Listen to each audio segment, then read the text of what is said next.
Welcome to SS Multimedia. This is Kaushik Rishal, and today we'll be comparing fractions with same numerators. Okay, so our objective for today is we will compare fractions with like numerators. So just means same numerators. Okay, so let's go on to the first example. So the first one says, which one's greater, 5/8 or 5/9? Well, before we do this, I want you guys to remember this fact, okay? The larger the denominator, okay? The larger the denominator, the tinier the slices are, okay? And this will only matter if the numerators are like, okay? Because see, they're 5/10 and 5/9. Since 10 would be less, so that would be like 1, 4, 8, and then let's just say 10, okay? Okay? Since 10, this is how the slices would be, okay? That's how big the slices would be. Let's do it for 9 then, let's see. So 3, and then 1, 2, 3, 4, 5, 6, 7, 8. So let's see, 1, 2, 3, 4, 5, 6, 7, 8, and then 9, right? Look at the difference of size. This one's like that big, and look at this one. It's much smaller. So obviously 5 pieces of this big, one is going to be more, okay? So with that in mind, let's do it. Let's do our first question. First, just erase that. Okay, here we go. So 5/8 or 5/9. So like we said, the greater numerator has tinier slices. And we can see here that 9 is less than 8, right? We all know this. So, since we already know that and the numerators are the same, doesn't that mean that 5/8 is greater? Well, yes, it does mean that 5/8 is greater. Okay? So now I'm going to show you guys another way of doing this, okay? So let's do the second example. So it says 6/7 or 6/9. So the second way would be, you can use fraction strips. So what fraction strips are, they're just pretty much strips. So you see how this is a strip kind of thing? That's what they are, okay? So this, please move that back.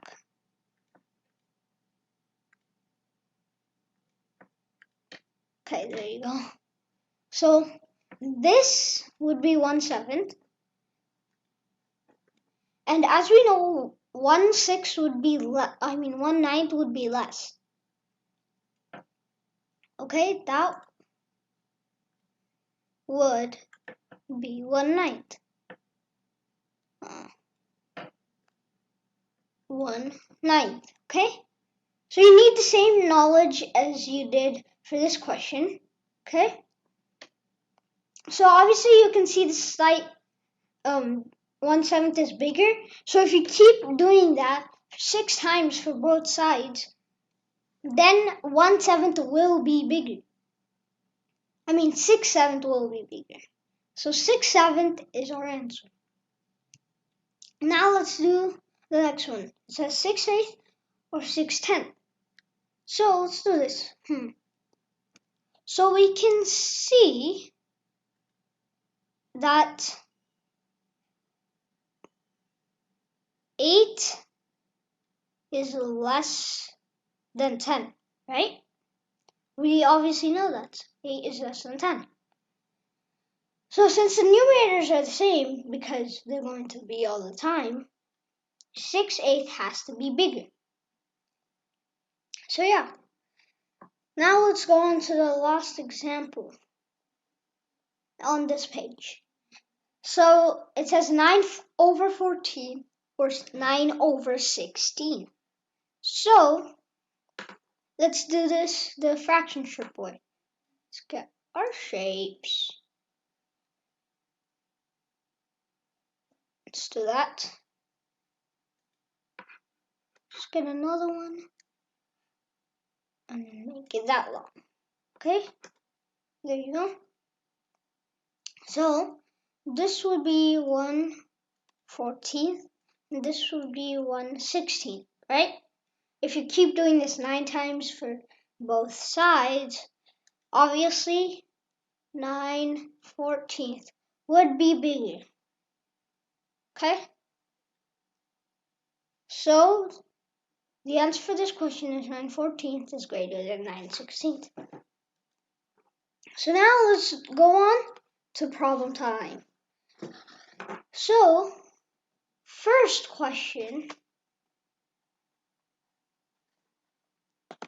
Okay, so I'm just going to read out the questions, and then you guys will pause the video and try these questions by yourself, okay?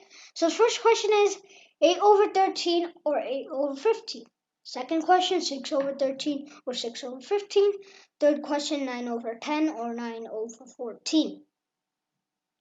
Fourth question, 5 over 13 or 5 over 15. Okay? So now let's do this. I assume that you have paused the video. And now let's check your answers. So the first one, 8 over 13 or 8 over 15. So let's use the first way that we have learned. So we can see that 13 is less than 15. Okay? So that means 8 over 13 is greater. Okay? Now on to the next one. So let us draw some fraction strips now. Okay? That's the first one. That's the second one. Okay? So this would be 1 over 13. And this would be 1 over 15. Okay? So this tiny little gap makes a big difference and makes 6 over 13 bigger. Okay? So now let's go to the third question. So it says 9 over 10 or 9 over 14. Okay, so let's do it the other way. So the first way again. Please. So 10, we can see that it is less than 14 by 4. So we can easily and simply tell that 9 over 10 is greater. Now we have the fourth one, which says 5 over 13 or 5 over 15. So you guys might have noticed something. Hey, look, all these three questions have 13 and 15. Yes, that is true, and we are using the exact same models, right? But we're still going to do it for practice. Okay, see, it's that big. This one is going to be that big. Then, so this would be 1 over 13 and 1 over 15. So you just keep copying it and stuff. You just keep doing it. Again, this slight difference makes a big difference and makes 5 over 13 bigger, okay? So let's go over the answers once again. So the first one is 8 over 13 is greater than 8 over 15. Second one says 6 over 13 is greater than 6 over 15. The third one says 9 over 10 is greater than 9 over 14. And finally, the fourth one, the last and fourth one says 5 over 13 is greater than 5 over 15. So comment down below your answers for these 4 problem time questions. And if you got them right, that's good. Still comment down the answers. And if you got them wrong, just comment down below your wrong answers and what you did wrong. And hopefully you'll get better at it, okay? See you guys in the next one. If you like this video, please like, share, and don't forget to subscribe.